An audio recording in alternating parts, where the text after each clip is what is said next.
je voulais remercier Monsieur le ministre, mais il s'est caché quelques instants. Mais il va revenir. C'était simplement pour dire un mot sur la Smart City, puisque, enfin, je suis désolé, je ne sais pas très bien ce que c'est qu'une Smart City. Ce que je sais, c'est qu'on est en train de la construire ensemble, mais ce que je sais, c'est que l'homme politique a un rôle fondamental à jouer dans la Smart City, au sens étymologique du terme, l'organisation de la cité. Monsieur le ministre, au revoir. Et que nous, notre rôle d'industriel, et c'est bien qu'on soit plusieurs, c'est d'apporter des technologies pour aider l'homme politique à trouver des solutions à cette organisation de la cité. Et Bosch, tout particulièrement, notre logo, qui n'est pas complet ici, est orné de la formule des technologies pour la vie. Et c'est vraiment, j'étais heureux de vous entendre parler du mot technologie et transport, parce qu'en fait, notre entreprise, alors, désolé, je vais donner quelques mots sur l'histoire de Bosch, qui est un peu particulière, une entreprise qui a un peu plus de 125 ans maintenant, et qui surtout appartient à une fondation. Donc, a l'extraordinaire chance de pouvoir réinvestir tous ses profits, notamment dans la recherche et le développement. Ça nous permet d'investir un peu plus de 4,5 milliards en R&D, mais surtout de déposer près de 5000 brevets, donc 20 brevets par jour, essentiellement orientés autour des technologies qui peuvent permettre de résoudre certains des problèmes de la ville. Alors, je vais donner quelques exemples concrets, parce que tout ça peut être un peu ésotérique. Donc, notre premier métier, c'est l'automobile. Nous sommes le premier équipementier mondial. Donc, c'est bien sûr dans le futur la voiture autonome, la voiture sans pilote. On a actuellement plusieurs dizaines de véhicules qui roulent sans pilote en Allemagne ou en Californie. Mais c'est aussi toute la chaîne de valeur du véhicule électrique.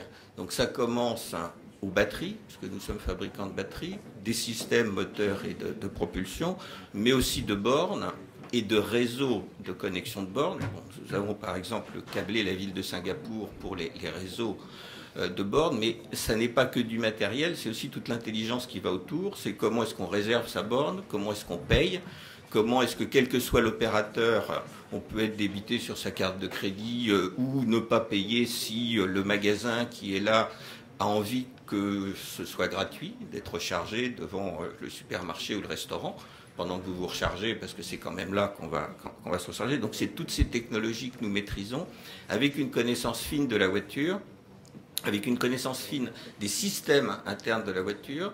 Et j'y reviendrai tout à l'heure aussi sur une notion fondamentale, parce qu'on a parlé de données, d'accès aux données. Nous avons une de nos filiales qui est spécialisée dans le cryptage et dans la protection des accès. Simplement pour une chose très simple, c'est que le jour où vous aurez une voiture autonome, et même aujourd'hui, où elle est connectée à Internet, vous n'avez pas envie d'avoir un virus, vous n'avez pas envie d'être hacké. Aujourd'hui, vous avez, enfin je pense que tout le monde le sait, vous avez un ABS dans votre voiture, c'est obligatoire. L'ABS, qu'est-ce qu'il fait? C'est quand les roues se bloquent, on lâche la pédale de frein, et puis ensuite on réappuie dessus pour améliorer le freinage. Je n'ai pas du tout envie qu'on me hacke le système et que j'ai plus de frein de façon... Donc la protection de nos systèmes les uns par rapport aux autres et des accès, de donner l'accès aux données à ceux qui en ont l'autorisation, auxquels on veut donner l'autorisation, mais les protéger de façon totale par rapport aux autres, est quelque chose pour nous de fondamental. Alors un autre de nos métiers, contrairement à ce que disait Mme d'IBM, nous on fabrique des choses, on fabrique des objets. On est le premier fabricant mondial de capteurs et de MEMS. Donc si vous avez un téléphone portable, je pense que c'est le cas d'un certain nombre d'entre vous, vous avez à peu près une chance sur deux d'avoir un capteur Bosch dans votre téléphone, ça on ne le sait pas forcément.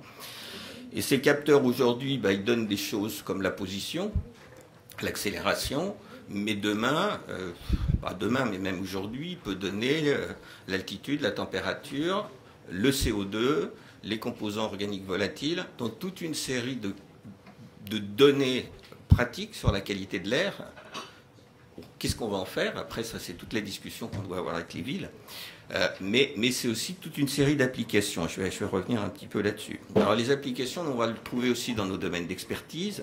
Alors, ça, c'est pas très connu non plus. On est le leader européen du chauffage gaz, avec en France une marque que vous connaissez peut-être qui s'appelle ELM Leblanc. Donc, on connaît bien le chauffage du bâtiment. Et avec la combinaison de capteurs intelligents, de réseaux et de systèmes de ventilation, on peut rendre des bâtiments intelligents. Alors, un bâtiment intelligent, ça veut dire quoi? C'est un bâtiment qui consomme peu d'énergie. Donc on a des références sur notamment des aéroports, on arrive à réduire de 40% la consommation d'énergie en gardant un confort équivalent sans toucher à l'enveloppe du bâtiment, mais aussi d'améliorer la qualité de l'air en venant ventiler là où il faut et quand il faut. Et ça peut être très important pour des musées, pour la conservation des œuvres, pour des piscines où on sait que quelquefois il y a un petit peu de chlore qui se promène, donc la qualité de l'air que vous respirez est important, et là il faut aller ventiler à l'endroit où il faut, quand il faut. Alors enfin, ça c'est un autre de nos métiers, la vidéosurveillance. Donc on est un des leaders de la vidéosurveillance, et les générations de caméras qui sont en train d'être mises sur le marché sont des caméras qu'on appelle intelligentes parce qu'elles ont la capacité de gérer les données à l'intérieur de la caméra. Alors gérer des données, ça veut dire quoi? C'est déjà reconnaître des individus qu'on n'a pas forcément envie de voir là où ils sont, parce qu'on veut filtrer l'entrée d'un stade ou l'entrée d'un musée ou l'entrée d'un bâtiment public.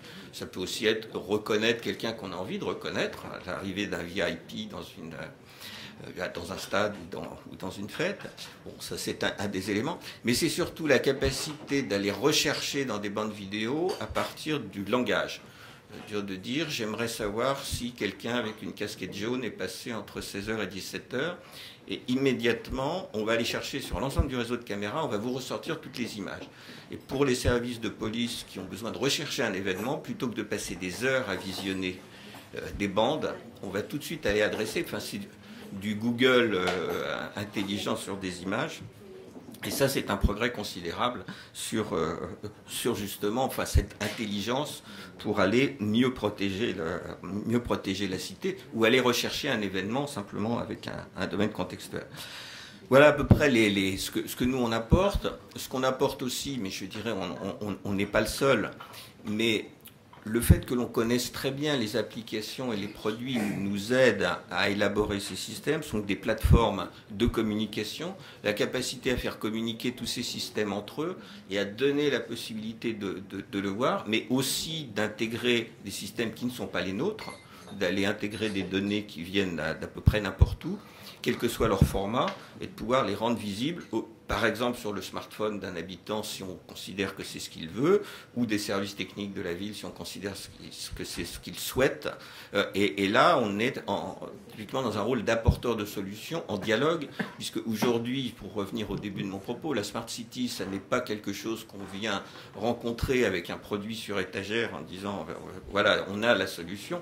C'est vraiment un dialogue avec le politique, avec l'élu local qui est responsable de son organisation et avec lequel on va définir une solution qui correspond aux besoins de la cité, mais avec toujours en tête la protection des systèmes, la protection des données et des citoyens, et puis, si possible, la simplification, la simplicité d'utilisation, de façon à ce que tout ça soit agréable à utiliser, puisque c'est quand même une des clés dans la réussite des systèmes, et que ce ne soit pas des trucs un peu ésotériques, un peu difficiles à rentrer. Voilà, très très rapidement ce qu'on essaye de faire, notamment en collaboration étroite avec les services de la ville de Nice. Voilà. Il y a une ou deux questions dans la salle. Hein, vous restez aussi avec nous? Je reste avec vous. Super. Ah oui, une question, merci. C'est pas une question, c'est une proposition. Je suis secrétaire général du Forum international des technologies de sécurité. On organise un Davos de la sécurité dans 2 ans, et je pense que ce que vous avez évoqué répond bien à une partie des problématiques que nous allons traiter. Donc d'accord. L'idée, c'est que nous en parlions. On se voit tout à l'heure. Ah, super. Merci. Super. Monsieur Mogis, merci beaucoup et à tout à l'heure.